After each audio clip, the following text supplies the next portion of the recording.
Hey, what's up, YouTube? Keyston here. Listen, first and foremost, I want to apologize. I know I said that I'd be posting videos weekly, but I work 40 hours a week, and so my only real time to post these videos is on the weekend. So just give me a minute to get my mojo flowing, and I promise you'll be seeing some pretty awesome content on a regular basis. But you could always hit that notification bell so you'll get notifications to let you know when I'm going to post something new. Okay, confession time. This is really more of an epiphany, really. Before starting Dancing Reels, I knew that I wanted to make a difference, and I had a lot to say, but I wasn't quite sure how I would do it. I promised myself that I would only do a YouTube channel if I had something of value that I could offer my viewers from my heart. I wasn't interested in vlogging just so that I could be YouTube famous, and I didn't want to do a bunch of product reviews just so I could make money. The truth is, I just want to inspire and encourage people, that's what most people who come into my life say that I do.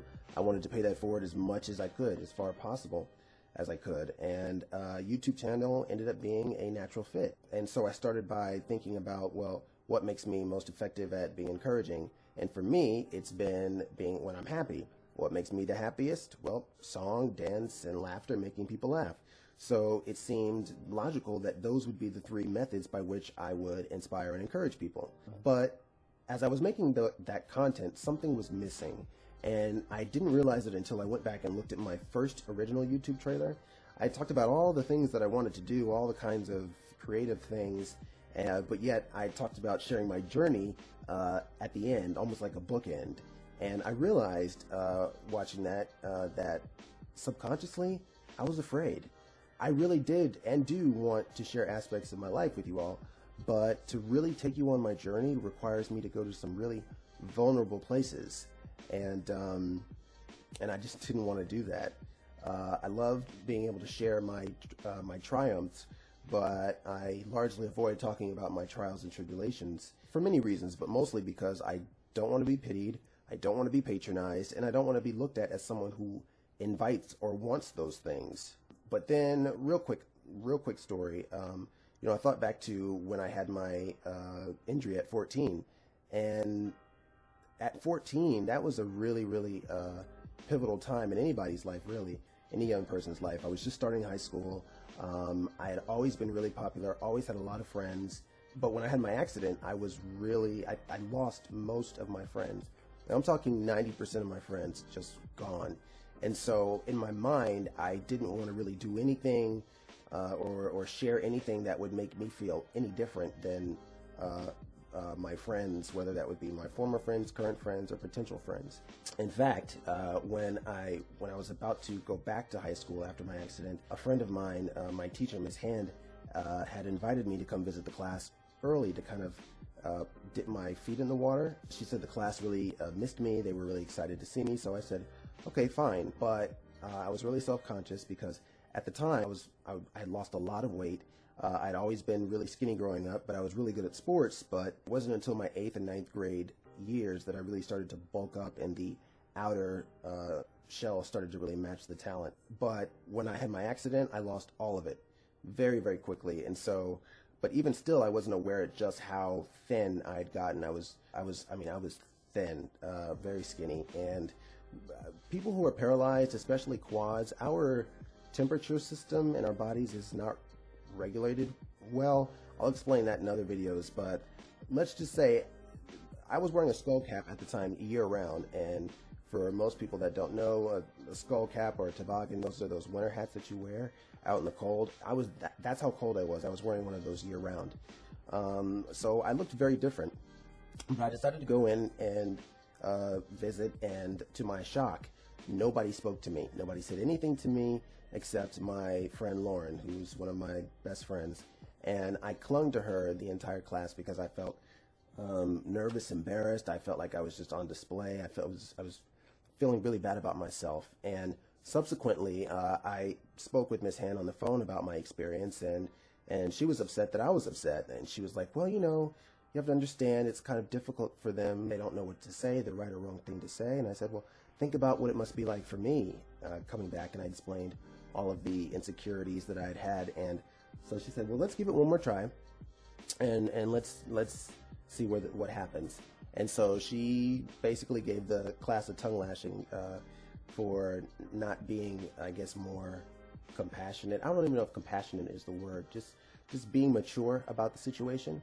But I also realized that I needed to do my part as well. I don't know how I would have reacted if I had seen me after looking at me a certain way and wondering what was going on and then seeing me now. So I decided when I got there, I came back and I said, okay, to the class, I said, my name is Keyston. I am in a wheelchair. I don't like being in a wheelchair just as much, even more than you don't like seeing me in it. But I'm still me. So if you have any questions, just ask them. And if they're too personal, I will just tell you, it's too personal.